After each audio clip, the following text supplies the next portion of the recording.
All right. Hello, everyone. Can you hear me? Good. All right. Cool. Hi, everyone. Today, I'm going to talk about homelab monitoring. I'm Goutham. There's a bunch of question marks near my title, mainly because I was a PM until April. Now I'm on a 4-month break. I'll probably go back as an engineer, so I still don't know. But yeah, cool. So, wait. Okay, yeah. Wrong button. Yeah, home lab. How many of you have a home lab? How many? Ooh, wow, insane. Okay. Are you sure?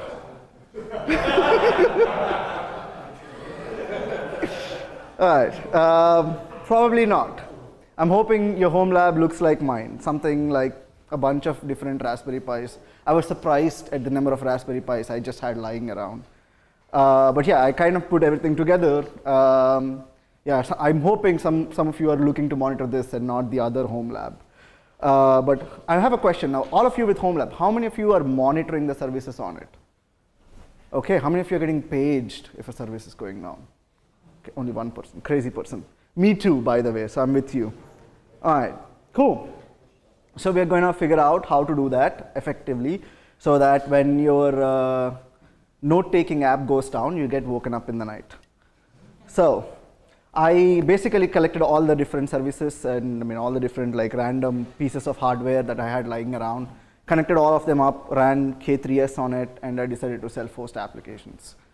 I realized I didn't have anything to self-host, really. I just wanted to run a home lab.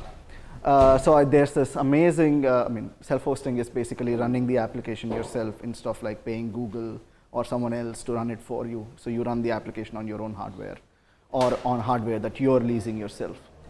So there's this amazing website called awesomeselfhosted.net. I scrolled it like 3 times, trying to figure out all kinds of applications I can potentially run. So I'm running a habit tracker. This is actually my habits. It's not very consistent, as you can see. I'm running a bookmarking service, but basically archiving service. So whenever I find a really cool link, I kind of archive it. It's like indexed and stuff. So even if the original website goes down, I have a copy of it saved. It's called Redeck. It works quite well. And I also have a file sharing service so that I can share some very legal files with my friends. Yeah, I used to have Twitter, and then it became a dumpster fire, so I quit all social media. And then I realized I still wanted to kind of share my thoughts or like document my thoughts and random thoughts I have with myself.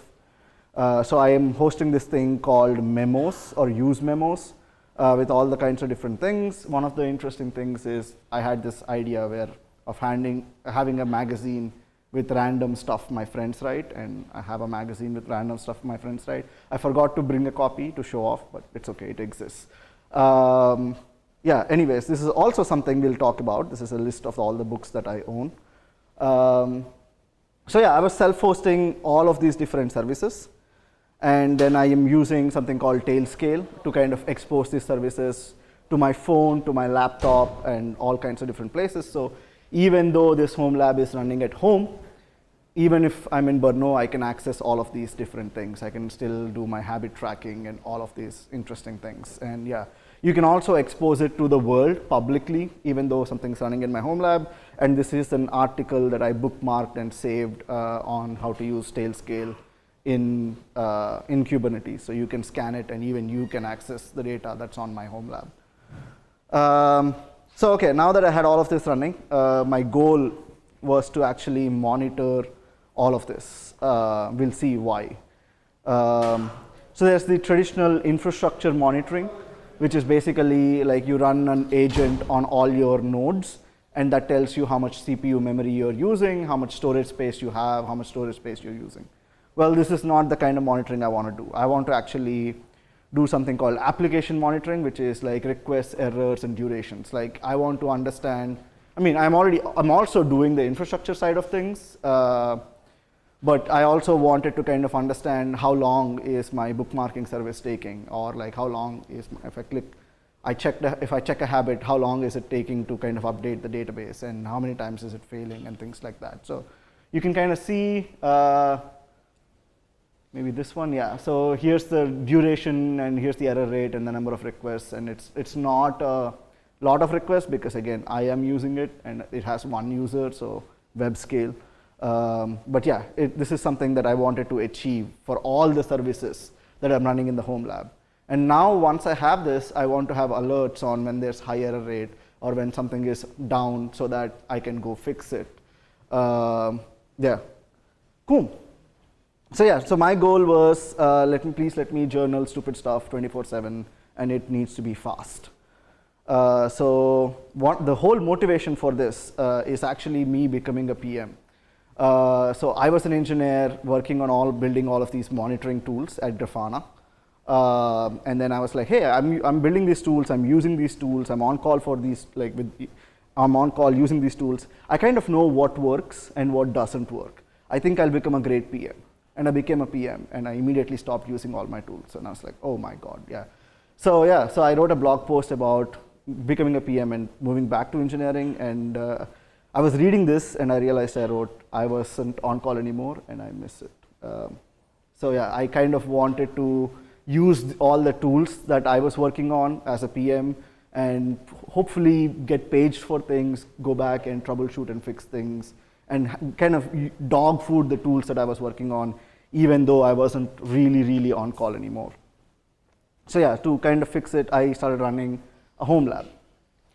All right, so the first thing I found out about monitoring self-hosted applications is they don't care about monitoring.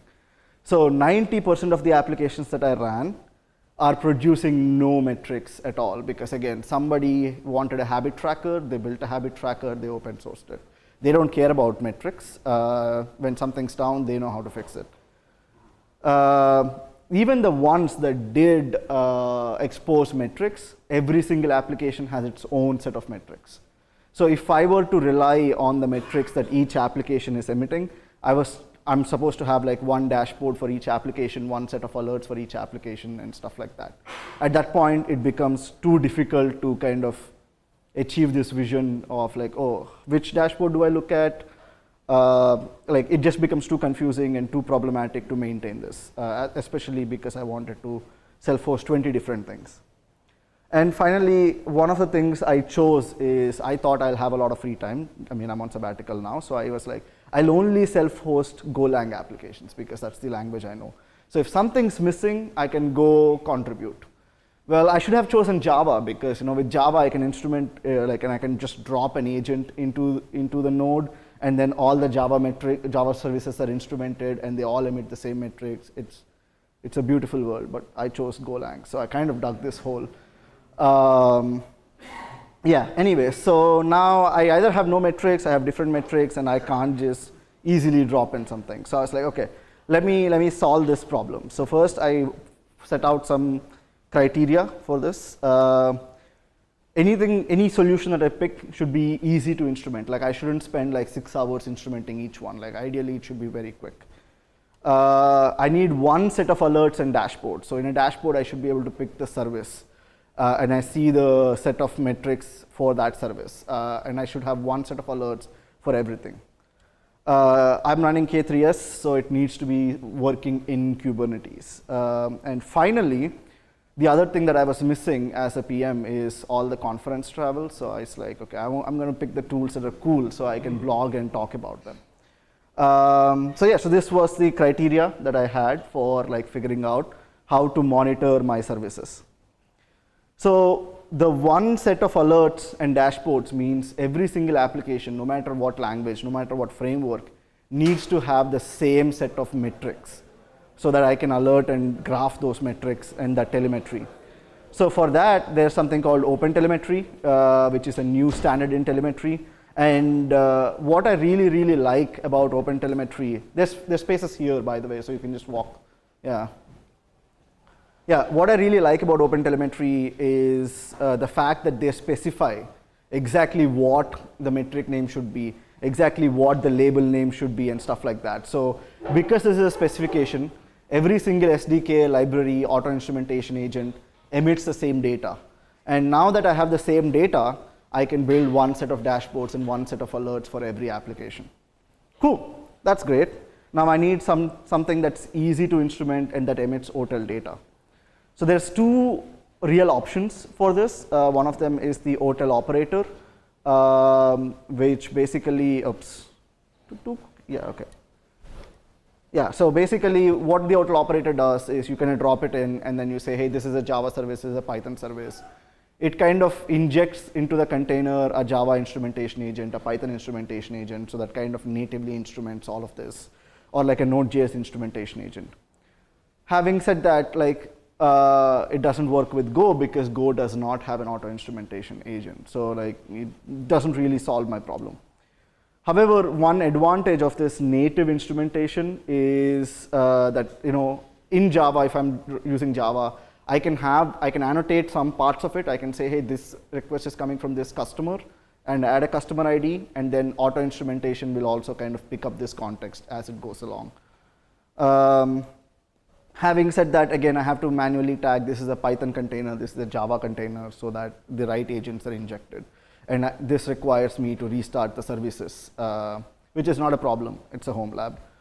Versus something called Beyla, which is built on eBPF. It is now donated to OTel, and OTel decided not to call it Beyla, and they're calling it OpenTelemetry eBPF instrumentation, which I refuse to call it, so I'm still going to call it Beyla. So yeah, so Beyla is a daemon set that you drop into the node. It uses eBPF to kind of hook into all the syscalls, and it generates like basically things that the kernel sees, like how many requests are being made, how long are these requests taking, how much CPU memory is it using, and stuff like that. It's not able to kind of like anything that the kernel can't see, anything that's running inside the process itself, it probably can't instrument, unlike in-depth instrumentation or native instrumentation. And because it instruments what the kernel sees, it sees basically you can make a HTTP request. With Python or Go or Java, it sees the same thing, it's a HTTP request. So basically, it is consistent for all languages. But again, you can't add extra context in the code base and expect it to be picked by Beyla because it's only looking at the kernel syscalls. So yeah, I chose Beyla because it has eBPF in it, and that gets me into conferences. So yeah. How does Beyla actually work? So basically what happens is Beyla uses something called eBPF, which is a kernel feature that kind of lets you hook into different syscalls, different parts of the code base that the kernel is running, and it can basically say, hey, this process and this thread has called this syscall, and it can send that information to a user space service, and that can kind of put together all of this information into observability. It's also useful for security. You can also say, hey, just make sure these processes can only make these syscalls and stuff like that. But in this particular use case, we are going to look at observability. To illustrate how this works, let's say there's a simple web service that kind of like, it gets a HTTP request, it looks up something in Redis, and it returns the data. Now, if you pick Python, there's like 20 ways you can implement the HTTP server. There's like 10 different libraries that you can use to call Redis. Now, again, we don't know if all of these are instrumented correctly, if they emit the same data, and if you kind of build something like this, can you have the same set of OpenTelemetry standards and stuff like that? This is kind of a hard problem, but the fundamental thing that Beyla cares about is it's just HTTP in and Redis out. So now time for a complicated diagram, but essentially the way it works is when the HTTP request comes in, Beyla is kind of inserting these k-probes on receive message and send message, like the TCP socket syscalls, and says, okay, there's a new HTTP request that's incoming. And then it kind of knows which, it also says, okay, this particular thread ID is handling this request. Now, if the thread ID forks into a new thread or calls a new thread, it also kind of has k-probes for sysclone and stuff like that. So you can say, okay, thread ID 1 has received a request, it's calling thread ID 2, and then thread ID 3 is kind of having an outgoing Redis request. And then it's able to say, hey, actually, this request, this is the entire end-to-end trace for this incoming request. It's able to kind of handle all of that context. And here's the metrics for each of these calls. Like It's making 20 Redis calls, it's making 10 HTTP requests and things like that. So I mean, in this particular case, here's how the trace looks. There's like a get users input that came in at some point. It did a get request on Redis, and then that took like a few milliseconds by microseconds, and then it responded. So all of this is through Beyla. If it sounds like black magic, it kind of is even to me. Yeah, but it's really, really cool. It does have its limitation. You need to basically run Beyla as root, or essentially as root, because it's like hooking into the kernel, so a lot of companies don't like it. But for my home lab, it's okay. I'm hoping it's okay for you too. Cool. How do you deploy Beyla? So there's this Helm chart. You run 2 commands, and then basically just instruments things. So I just ran those 2 commands. And then there's this OTel standard dashboard. If you're just emitting OTel semantic convention, you can use this dashboard built by my colleague to kind of visualize this. So I installed the dashboard, and then everything was empty. So I was like, oh, okay, what's happening? So it turns out you need a Linux environment with kernels later than 5.8. And they scammed me. They said BTF is enabled by most Linux distributions on kernel 5.14 or higher. I run on a Raspberry Pi, and BTF is not enabled. So the way I fixed this is by recompiling the Raspberry Pi kernel, which was fun. It takes 23 minutes. But I got a new blog post out of it, so I'm happy. It's just working. So yeah, there's a blog post on how you can recompile the Raspberry Pi kernel for eBPF. But once you do that, you get this beautiful dashboard. I'm hoping it's here somewhere. You can kind of see. I was using Redec, and basically it can kind of see show all the HTTP operations, how long they took, like what the latency and stuff like that. But what I really like is it also gives me like traces, and I can open the trace. I mean, let me make this bigger. Yeah, I can look at the trace, and I can see that there's a get request on bookmarks ID, and it's calling like 3 different it's calling 3 different SQL calls. Like it runs SQLite, and I can see if SQLite is the bottleneck. And this is I find that this is actually pretty cool, given I've never actually changed a single line of code in the deployment. I just added Beyla, and all of this telemetry is coming out. All right. Cool. Let's see. All right. Cool. Now that I have all of this metrics and I have this amazing dashboard, I was like, I'm going to alert on it.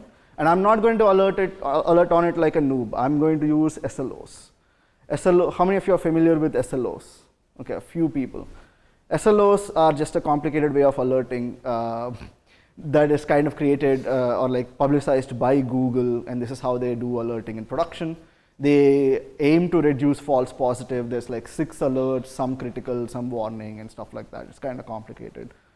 But you can kind of say something like 99% of the requests should succeed, and that's kind of what my SLO was. And then I used a SLO library, generated all of these SLO alerts, and I'm like, okay, I am set now. When my service goes down, I will get an SLO page, and I can claim to have dogfooded all my products. And then I tried using it. I opened my habit tracker. It wasn't opening, and I did not get any alerts.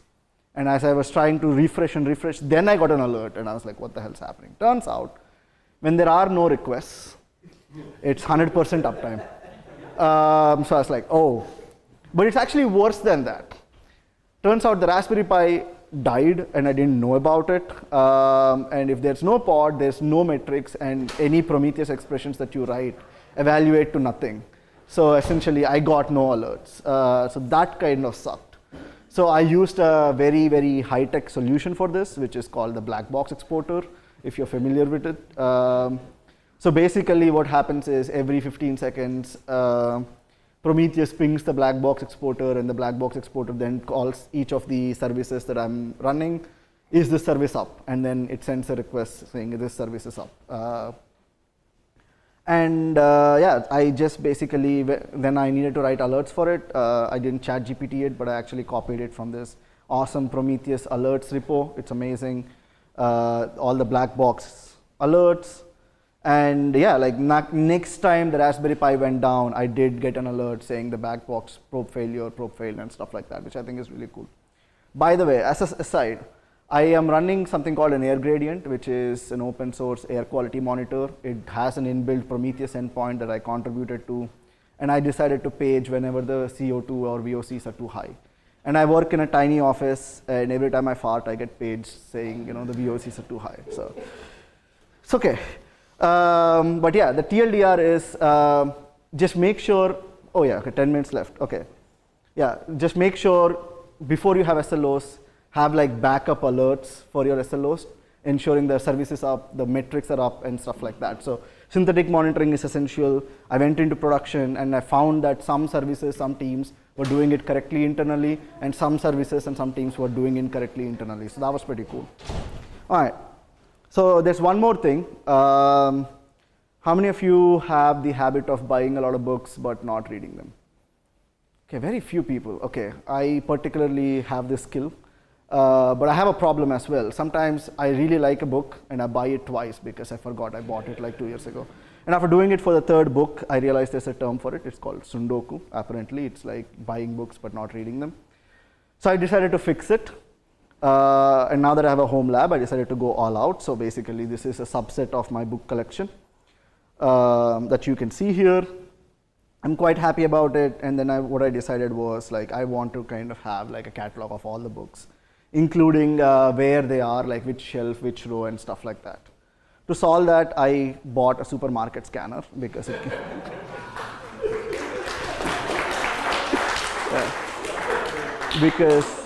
it can scan ISBN codes.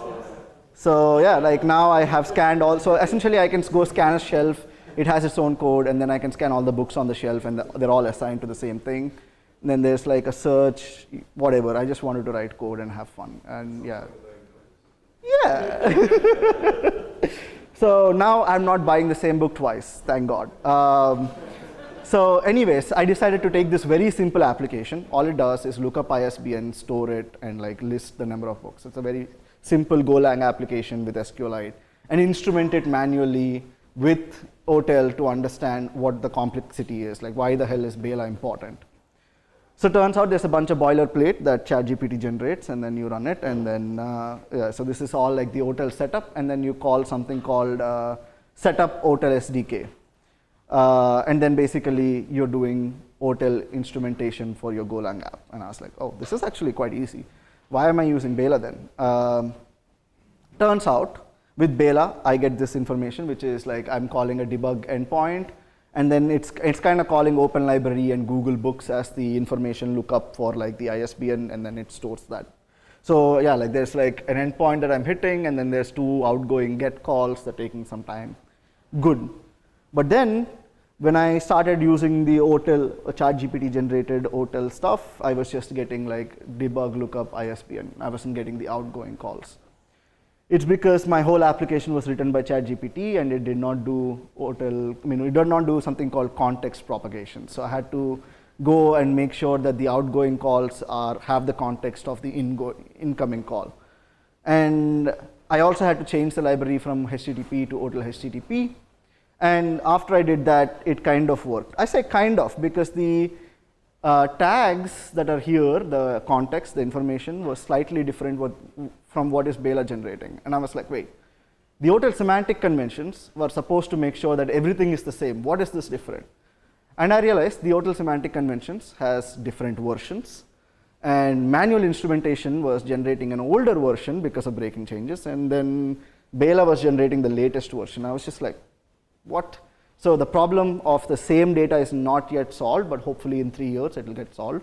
And then yeah, like the next thing I wanted to do was like kind of like instrument the SQL calls, or the SQLite calls, and this is what Beyla kind of generates, all the different SQLite calls. There's a lot of them. And I was like, okay, I want to do SQL instrumentation, and I searched for OTel SQL instrumentation. There's like 5 libraries. I asked ChatGPT to pick one. It picked the third one. I don't know why. But yeah, I kind of went with it. And all I had to do is instead of SQL open, OTel SQL open, and then a few things. And every single SQL call was its own trace. after I did that. That was annoying because, again, I had to do something called context propagation. And after going manually through every single thing, verifying each and every query had the right context passed to it, I then ran the application, and then if I click a button here, it should kind of show you all the traces. Now you might be like, wait, why does he have 300 books and 1800 SQL calls? That's because for each book, I'm calling SQLite 3 times. Don't blame me, blame ChatGPT.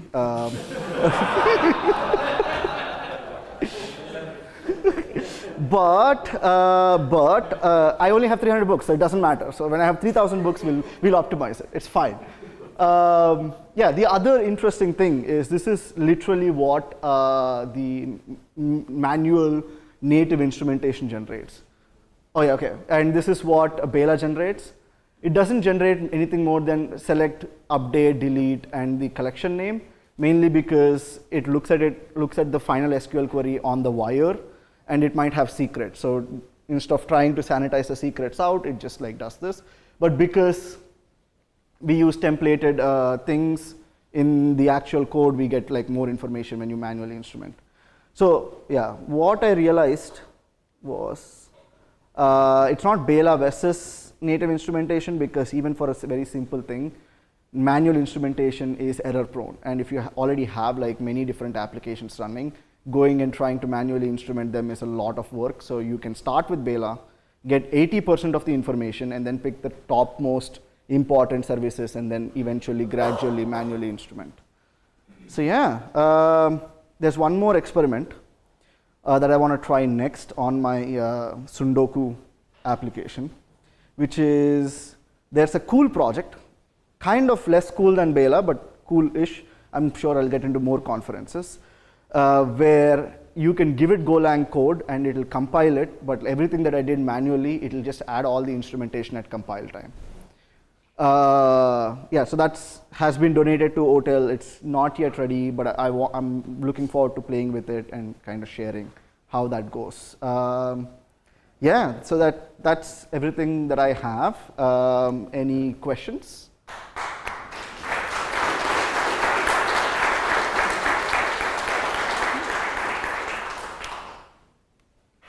Yeah, go for it.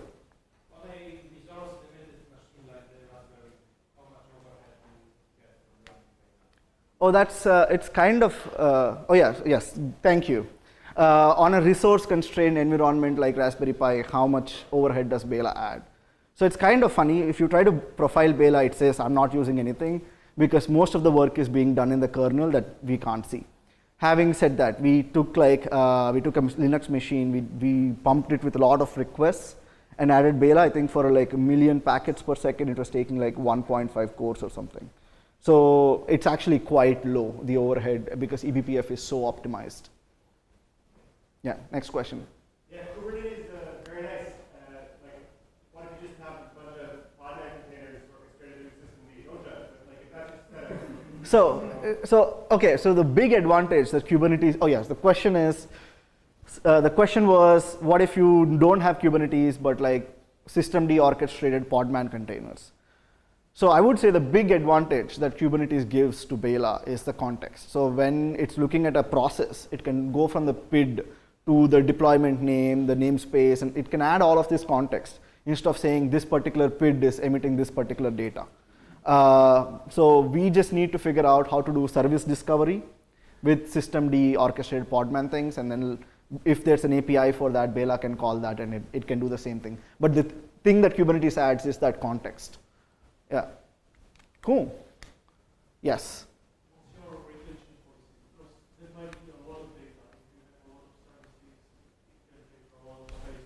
Yes, that's an excellent question. Prometheus can retain okay, the question is, what about retention policy? So Prometheus, how much, like if it's a lot of data, how much are you storing it and stuff like that. So Prometheus is heavily optimized. It's quite easy. It's not a lot of data actually, because what we're doing is not emitting raw syscall events, but aggregations.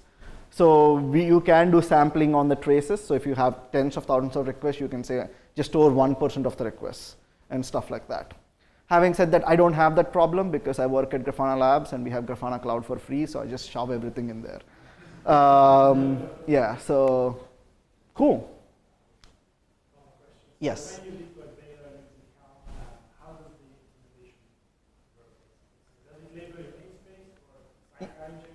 So basically, it runs as a deep. Oh yeah, the question is when you run Beyla using the Helm chart, how does the instrumentation happen? So Beyla is injected as a daemon set, so it runs one process on the node, and then basically it has config that says either instrument every single process or instrument like processes in this namespace or having this prefix or using this port or something like that. So you can configure Beyla to instrument just a subset, but by default it runs as a daemon set and then instruments everything, I think. Yeah. Cool. Any other questions? If not, I hope you're inspired to do cool, crazy shit on your home lab. Yeah, and give conference talks about it.